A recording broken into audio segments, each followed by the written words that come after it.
Well, good morning, friends, and welcome to my channel. I am Crystal, and this is Homemaking on the Homestead.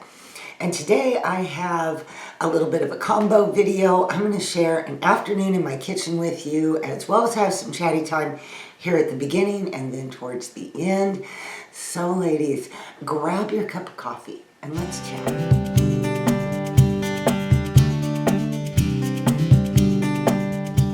How is everybody doing? And are you guys busy prepping for the holiday?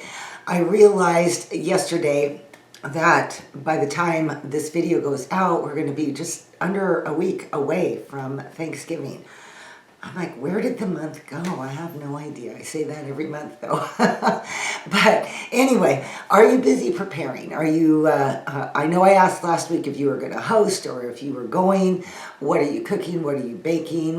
That type of thing. Are you busy right now preparing for those things? I know there's a lot of ladies that watch this that are not in the United States. And so, of course, I'm referring to the Thanksgiving holiday, which is definitely just an American holiday. But yeah, you know, what are you guys busy doing in regards to that? I bought some cranberries a couple weeks ago when I was in the grocery store. This time of year, as soon as I see the cranberries go on sale, I start buying them and putting them in my freezer. So I make my own cranberry sauce for Thanksgiving. And in fact, I'm pretty sure I have a short video on that. I'll put it up here. And I also make strawberry cranberry jam every year. And it is an absolute favorite. It's everything about Christmas to me. You know, it means Christmas to make that jam. So I definitely need to do that. So I feel like I have plenty right now of cranberries to do both those things.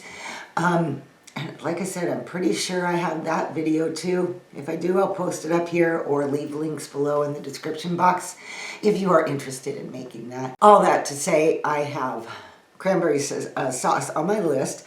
It's looking like our group's going to be fairly small this year, and so that is fine. And this coming week, I will be picking up my turkey and a few other miscellaneous things to kind of pull that all together, making us some pumpkin pie and that type of thing. But that's about what I have going on right now as far as getting ready for the holidays. Typically, I'm a person that doesn't like to mix a whole lot of Christmas with Thanksgiving. I like to enjoy each holiday as it comes, and my tradition has always been to put our Christmas tree up on Thanksgiving Day, and that was always like a highlight for my kids. That was part of the holiday vibe, atmosphere, or whatever, was putting up the Christmas tree, putting on some Christmas music.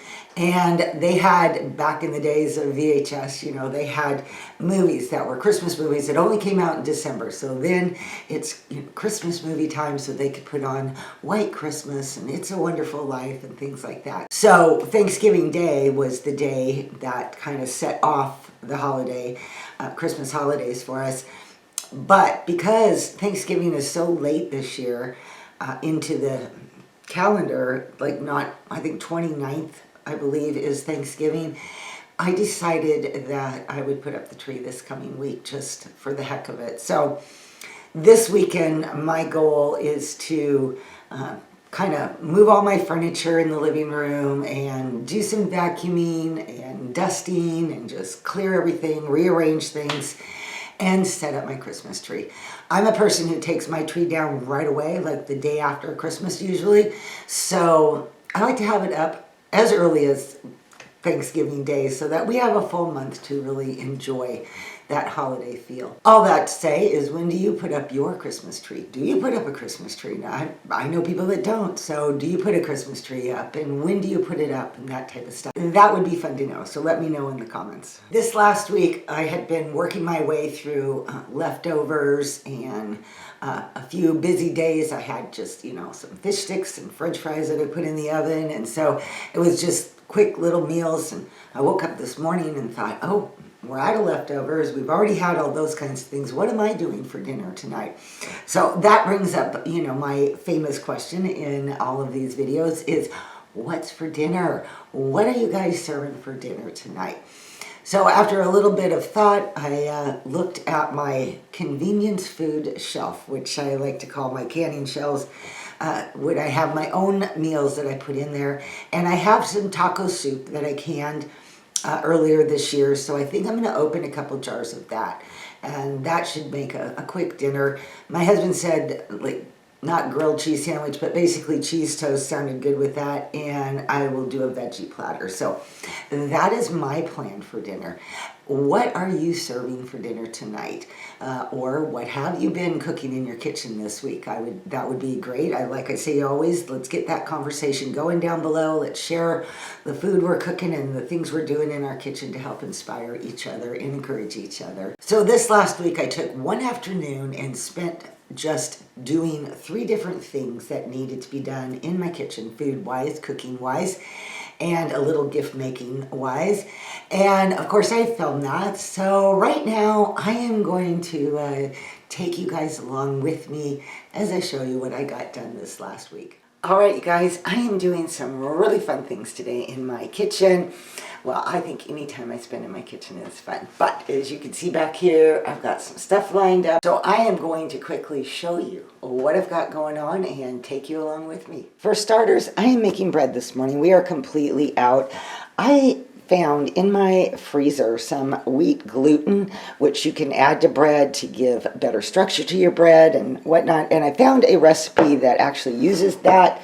I used to use it all the time in my whole wheat bread, but I figure right now I'm going to try this recipe and just see what I think. See if I get a nice loaf of sandwich bread, or I will give you the results at the end. Anyway, so that's the first thing I've got going on. The next thing I have going on is I am going to be making toaster waffles. And since I only make one waffle at a time, I like to have other things going on in the kitchen because they take about 4 minutes each. So while those are doing their thing, I will be doing the bread and the one other project I have here.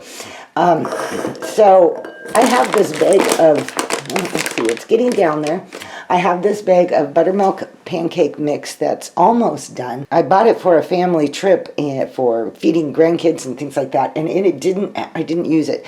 And so I've been working to use it up here recently, or actually the last year or something like that. Anyway, and yes, you can make waffles with Krustez pancake mix. I have a short video on that too, which I can share, but I'm going to be sharing that today as well. And last but not least, I have these chocolate melties that I bought in the bulk section at Winco, and I'm going to be making the chocolate dip spoons to put into my little cocoa gift packs this year for Christmas. So there you go, guys. That is what's going on in my kitchen this afternoon. The first thing that I started out with was making my batter for my waffles. And besides water to turn this pancake mix into waffles, you just add a little oil and some eggs. So super simple. As soon as I got that going, I started my first couple of waffles and then turned my attention to making that bread. The bread did not require you proofing your yeast, and I had instant yeast, so I went ahead and followed the recipe. It was a basic recipe. I added the water at about 125 degrees, added my wheat gluten, a little bit of the flour, and then of course added the yeast, and then started mixing that up. I then added the rest of the flour that the recipe called for and got it to the point, as the recipe had instructed, that the dough would still be kind of tacky but not sticky. And I was kind of on the edge of like, okay, is this tacky? Is it sticky? I don't know. I think in the end, maybe I could have used a little bit of more flour. I was concerned that I was going to do too much flour. And of course, in between all of that, I kept working on those waffles one at a time. While the bread was kneading for the called for 6 minutes, I got my bread pans ready to go. I like adding a little bit of parchment paper at the bottom just to make sure that they don't stick at all. And of course, got those waffles going. I removed the dough from the mixer, and you can see that it still seems maybe a little bit too sticky. I divided the dough in half. And of course, because I just like to make sure that my loaves are equally sized, I went ahead and weighed out the dough, formed my loaves, and got them into the bread pan. At that point, all I needed to do was cover them and wait for them to rise. Maybe my kitchen was a little cool, so it seems like, maybe I had a few things going against me on that day with the bread. I'm not sure. And then, of course, took some time to clean up my mess and keep those waffles going. Now it was time to work on my chocolate spoons. So I lined a couple trays with some parchment paper and put some of my melty chocolates into the microwave. I only put them in there for about a minute. They melted actually really, really quickly. I put some boiling water into a pan and just set that melted chocolate in there so that it would stay warm and not start to harden up while I was trying to dip all these spoons. It did take a little bit of time to do this, but it was pretty easy and simple to do, and I was really happy with how they all ended up turning out. And of course, I kept the waffles going through that whole process as well. Then I felt the bread had risen long enough, so I popped that into the oven.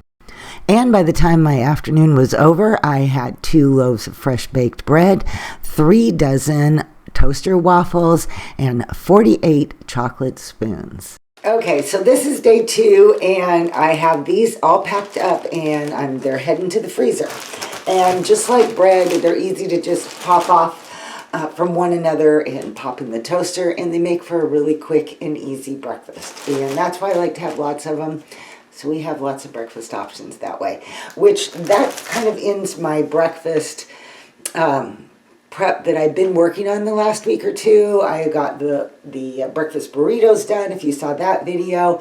I've made granola now, a double batch, and now I have the waffles. So we're set for breakfast for quite a while.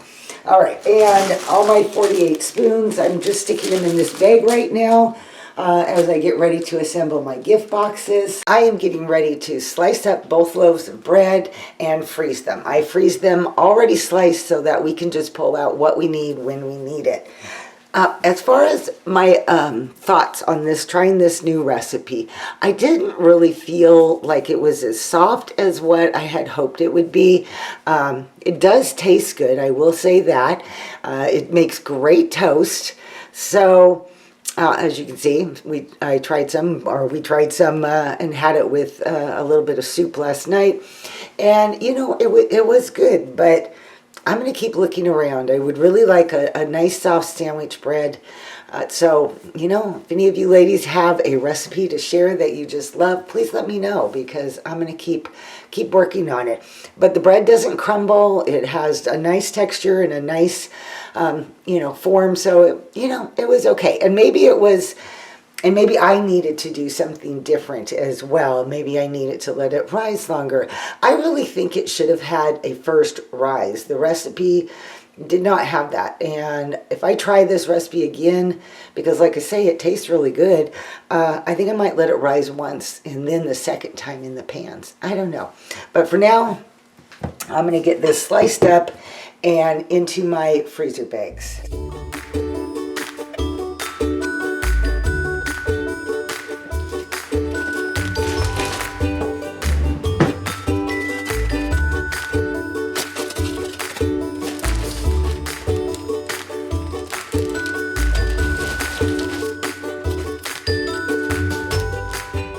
Okay, ready for the freezer now. One thing about the Thanksgiving holiday is that I've always loved it, because it is like a whole holiday, a whole day where we can just stop and focus on giving thanks to the Lord for his many blessings in our life. It is the grateful holiday, and I've always liked to take the whole month. I talked about that last week, so I'm not going to go into all that, but I've always liked to take the month, of course, and just be reminded to have that attitude of gratitude, and how necessary that is for all of us to be grateful. It's so easy to complain. It is so easy to be discontent about things. It is so easy to find the negative in any situation if we are not oftentimes actively seeking just being grateful, just having that attitude of gratitude that comes from the heart. I think it really can turn discontentment around when we choose to be grateful. And it is a choice. It definitely is a choice. This year I started a habit of Every day I sit down in the morning, I listen to my Bible or do my Bible study time, and then I set about making my list for the day of the things that I want to accomplish. But before I get to that list for the day, the first thing I do is write Jesus is enough at the top of my list, to know that I will do my best and His grace is sufficient for me for that day, even if I don't get all the things on my list done.